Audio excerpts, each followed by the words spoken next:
just this season, I decided to finally give Instagram a real crack and posted consistently. I took my account from like 6,000 followers to about 20,000 followers in under 3 months. I wish I could share with you some sort of secret to success or some sort of roadmap or guidelines, but I've got nothing. Honestly, I just kind of shoot from the hip. Oh, baby. But what I can help you with is how to make extremely sick vertical skiing and snowboarding videos using your Insta360 X3 camera. I use the Insta360 X3 camera for every single video that I create for social media. It's honestly the handiest thing to ever have for creating vertical videos. Long gone are the days of chasing your friends with your iPhone, trying to keep it stable, or flipping your traditional action camera sideways. The Insta360 makes it dead easy to film sick, stable, and buttery smooth vertical videos anywhere on the mountain. If you're interested in the X3 and you don't have one, I got a link in the description that'll give you a discount, some free stuff, and also it pays me a small commission, so it helps me make videos like this and also just go on awesome adventures and fill my gas tank and keep the machine rolling. So thank you if you decide to use that link. I deeply appreciate it. So once you've got your camera, the next step is the fun part. You just got to go skiing. But you can't just go skiing. You have to go skiing and mount the camera properly.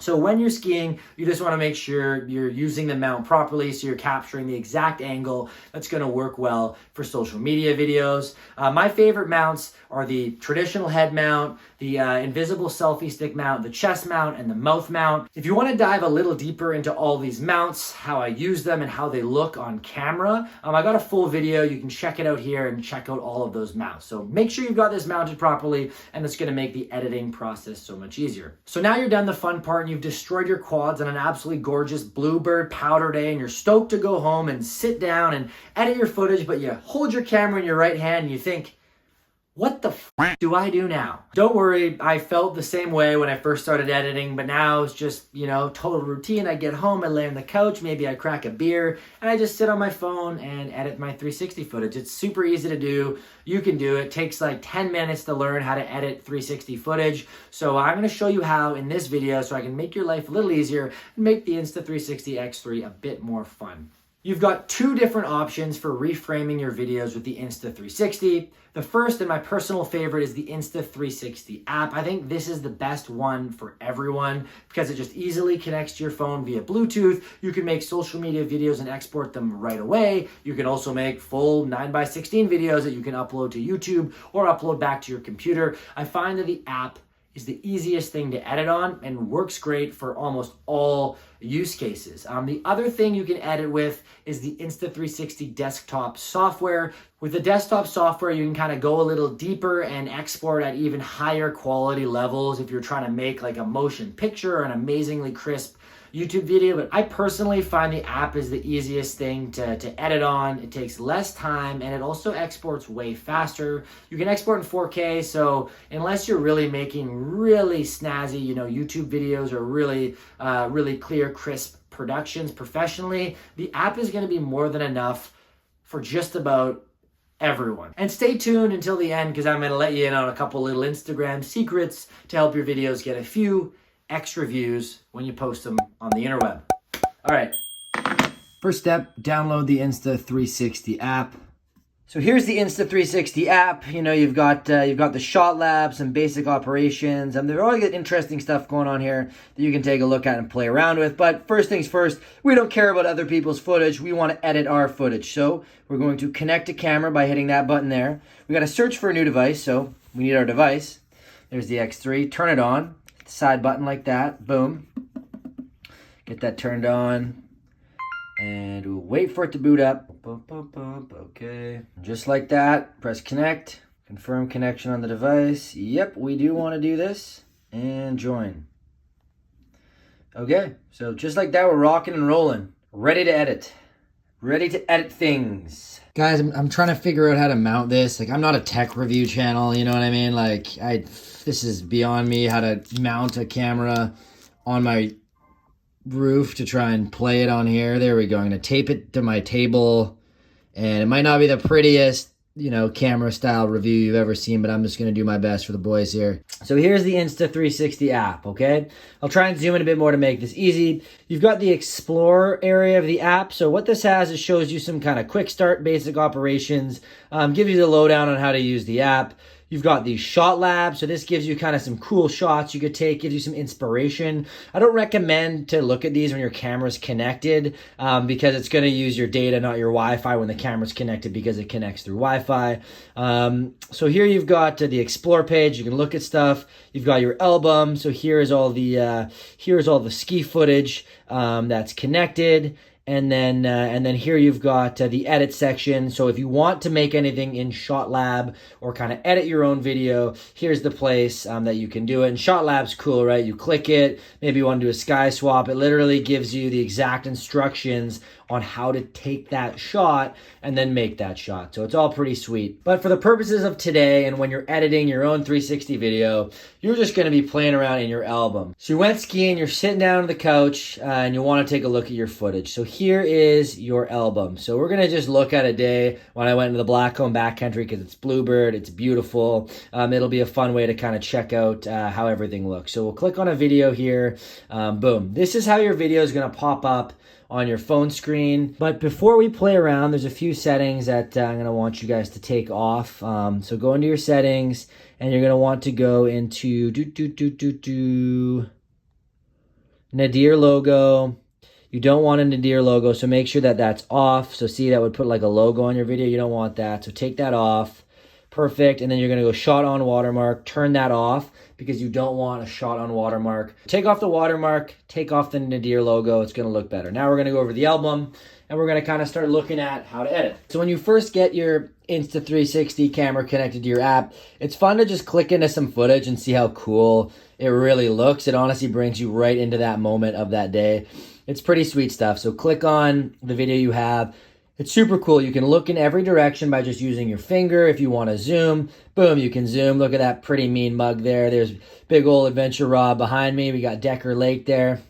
And just kind of, well, I think that's Circle Lake actually. Anyways, you can turn around and you can zoom every which direction, which is awesome. You can also set your aspect ratio. So right here is 9:16. That's what's, common for social media, for verticals. But if you want to make it a 16:9 for social media, you can do that as well and set it for that. So that's awesome. You've got some other stuff here like clarity plus, color plus. You can add music, motion blur, increase the speed, do freeze frames. There's tons of stuff you can do, but we're just going to focus on kind of some of the basic stuffs here at the start of the video. Next step, keyframing. I tend to call it reframing for whatever reason, but that's setting the frame of your video. So if you were to download your video right now, it'd be a 360 file and wouldn't really work on any platforms like YouTube or Instagram or anything. So what you're going to want to do is set the angle. Also, people don't need it in 360 to see, they want you to do the work and they want to see the cool video. So basically, when you set keyframes, you have a few options. One, you can use the recommendations, the AI recommendations from Insta360. You could press auto, and it's going to download, and it's going to choose some auto frames, that it thinks are super good. So in my opinion, it never does that good of a job at auto reframing. Like, look at that. What did it do? Just film my head. I'd always recommend you do it yourself. There's two options. The first option is to just manually reframe yourself, and this is what I tend to do because you can get the exact shot that you want. So how do you do this? You got a plus button down here, and you've got your move around here to zoom. So what I usually do, I go two-handed typically. So get my other hand in here. We're getting crazy, and you play your video, and while your video is playing, you just kind of pause it or leave it and press the spots that you want it on. So I kind of just pause, and I'll be like, okay, I want my skis in the shot. Boom. Sweet, that looks great, and I'll leave that, and I'll just keep setting these little frames. So every time you hit the plus, that's a frame that's going to stay in, right? So see, boom, those pluses that I hit, that's where it's going to show. Awesome, that looks really good. Maybe you want a little more of your legs, so you zoom out a bit. Boom, hit the plus, sweet, and then just kind of keep knocking on that plus sign as you make your way down the mountain or whatever you're trying to film. Maybe I want to see some of those tracks behind me. So I'm going to hit the plus button behind me so I can kind of see that selfie view. This one kind of cuts off your head a bit, so it's not always the best with the head mount to do that direction. Then we're going to go back. We got a little spun up there. Then maybe we can turn around back like this. and boom, hit the plus button. So reframing is actually really simple. It's not something to, get stressed about. Awesome. So let's go back. Let's look at that. All we did, hit the plus button a couple times and we're good to go, right? Oh, it's getting slow for some reason there. Sweet. Let's watch that. Look at that. Perfect. From a 360 video, reframed in seconds. All right. There's one option for reframing.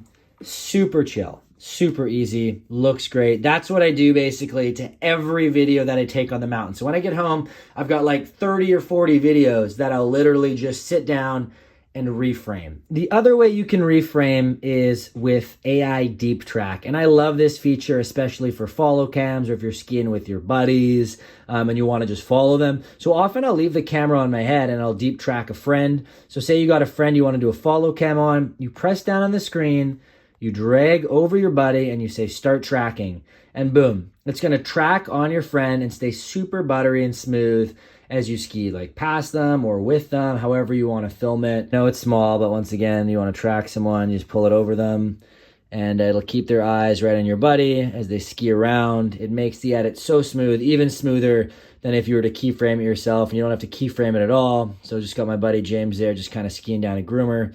But as you can see, it's following in on him. So once again, look, now you can see the camera's just gonna follow him. If I was closer, right, it would follow him much closer. It's pretty sweet. That's an easy way to do it. Another way that I like using Deep Track is for when I'm in selfie mode. You can use a mode called Me Mode that automatically does this, but personally, I like to always capture 360 footage. So follow myself like this, and it also means I don't have to reframe. And this gets the slickest shot in the world. Invisible selfie stick, carving down the mountain. Look at this. Looks so good.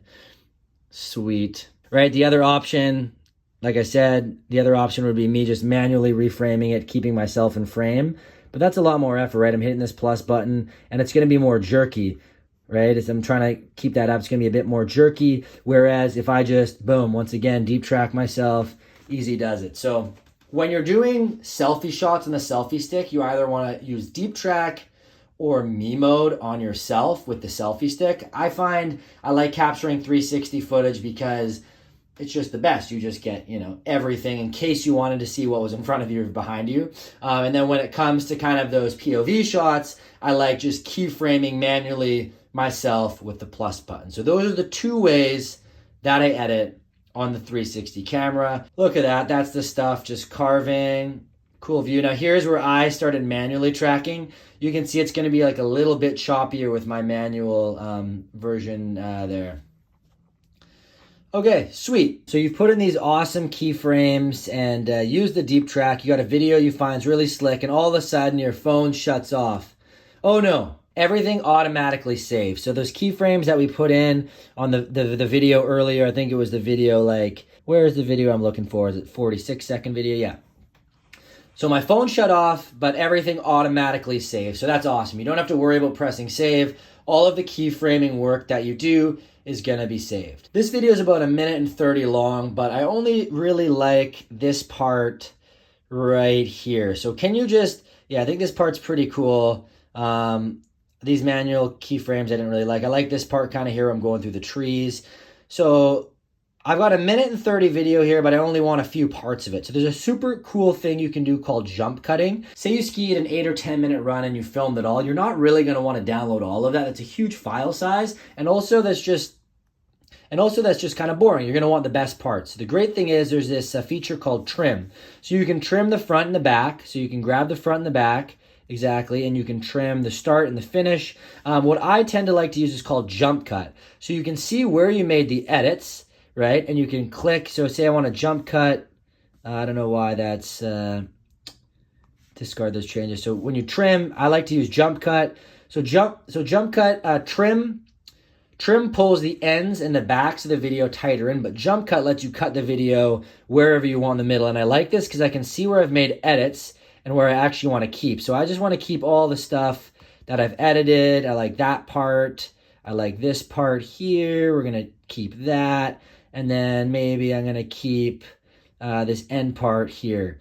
So the trim's sweet because before you export, you can pick and choose the exact spots that you want to keep. So now, So now when we watch the video, it's been fully trimmed down. So instead of being a minute long, right, we've got just that part that we liked. There's 20 seconds, and then it's going to flip to that next part that I liked. So you're just getting the juiciest parts of whatever you filmed. So it's a really great way to save storage space and things like that using the trim feature. Let's say you're out for a ski tour and you've got a clip like this where you're walking and it's pretty long. This clip's like 2 minutes long. That's kind of boring, just watching someone climb for 2 minutes. But you can make it really cinematic and really cool by speeding a clip up. So one of the settings that I like to use for that is the speed setting here. So you click speed and you can adjust it 2 times, 4 times, all the way up to like 64 times, which is extremely fast. I think 8 times always looks pretty good. So I'm going to choose 8 times. And then I'm going to add, so here's the 8 times, as you can see, kind of fun, right? You're moving fast. If you want to add like a cinematic effect, you can press Motion ND and turn those on and like adjust how much spread and intensity you want. And as you can see, it gives it this kind of cool cinematic effect. So it's cool to like speed up the hiking in between scenes. Another spot I find it really does look good for is for chairlifts. So you can get on a chairlift, for instance, like this, and see it's in a motion blur, speed motion blur on the chairlift. Looks really good, in my opinion. Speeds up the scene, and especially those transitional scenes in between skiing. Here you see this clip of me with a selfie stick skiing. Maybe we want to make it look a little bit more cinematic. So instead of increasing the speed, let's just try the motion blur. So we put the motion blur on. It kind of makes it look a little more, cinematic, a little interesting. Blurs the background a bit and kind of gives it this kind of cool effect. It's fairly subtle unless you're in the trees. It gets a little less subtle. What you can do is add on speed too. So say we go 6 times with this, then we're going to have like a super cool, speedy kind of motion blur shot as I rip down the mountain. So once again, kind of fun, kind of cool, kind of creative. You could also use the motion blur and the speed for like a tree run. So let's see, you put some motion on, you put like your speed up to 4, and same thing, right? Looks kind of cool. You can see, there we go, there I go, kind of popping through the trees. Something different. So kind of a cool effect to play around with. Clarity plus, color plus. This adds some like kind of effects. Clarity plus I never really use. It just adds some like auto sharpening, as you can see, watch. It just would sharpen it a bit. Or color plus, where you can add some color effects. I never really add either of those. I never add music in here. I always add it either in like the Instagram app or in my video editing software. Volume, you can adjust the volume, but once again, that's something I do in after production. I've showed you the motion blur, so that's the motion blur essentially that you can put into a video. I would never put it into a video like this, that's crazy. Multi-view, once again, that's if you want like a selfie view while you're talking, plus showing the view in front of you. Very seldom do I use multi-view. Freeze frame, self-explanatory. It's just when you want to like stop a certain section of your video. They give a good example, right? Middle of a 360, boom, freeze frame, show the other guy. You can do some pretty cool stuff with freeze frame. I don't tend to use that too often. You've got your stats, so you can add in speed and stuff, which is cool if you connect it to your phone. Snapshot for taking a picture. I've never really used face filter or other filters, but, there's a lot of filters that you can choose, even if you wanted to go cosmic, right? You could choose some crazy filters. I've never really used filters, but that's pretty funny. Look at that, eh? That's pretty crazy already, how fast it can just like make everything in your video look wild. Anyways, yeah, I don't like that. Let's get rid of that. Let's go traditional. You can adjust your color, so your color temperature, your contrast, your saturation. Once again, I'll do this all in after production, but frankly, I usually don't change much. But it's nice you can do it in here if you want to adjust it before you post it to socials. If you really want to get deep with it. You've got marks. You can mark certain sections. You can reset your edits. You can delete, and you can download. So what this download does is it downloads it to save it to the app, so you can work on the footage while your camera is not connected. I only really ever work on my album while my camera is connected, so I don't usually use the download. I just use the export when I'm ready to go. I want to keep this tutorial pretty simple so you can pick up your Insta360 and just get going on it. So we don't need to dive into any of those other AI features. You can figure those out on your own and have fun. So I absolutely love this clip, and I want to upload it to Instagram. I think people are going to really dig it. So what I'm going to do is I'm ready to export. So as you can see here, you've got an export button at the top. So when you're ready to export your clip, click export. You've got a couple options. You've got a quick export or custom export. So you've got export, which is just quick export. It's going to upload it at 30 frames per second in its regular quality levels. Personally, I always go to custom export. I always export in 4K, so drag that as far to the right as you can. A 30 frame rate is great, and honestly, if you want that video fresh as heck, put that bit rate up to at least 100 is my advice to you. So put it up to at least 100. We can go 100 here and press export. There's not enough storage space on Laura's phone that I'm using here. It uses 612 megabytes of storage space. You can see that's a big file size when you use such a big bit rate. If we make this one a little smaller, let's see if we can, if we make this just like a regular one. So you press export, the video is going to export. It's going to export fairly quickly. And there you go. Boom, your video is exported. It saves to your photo album.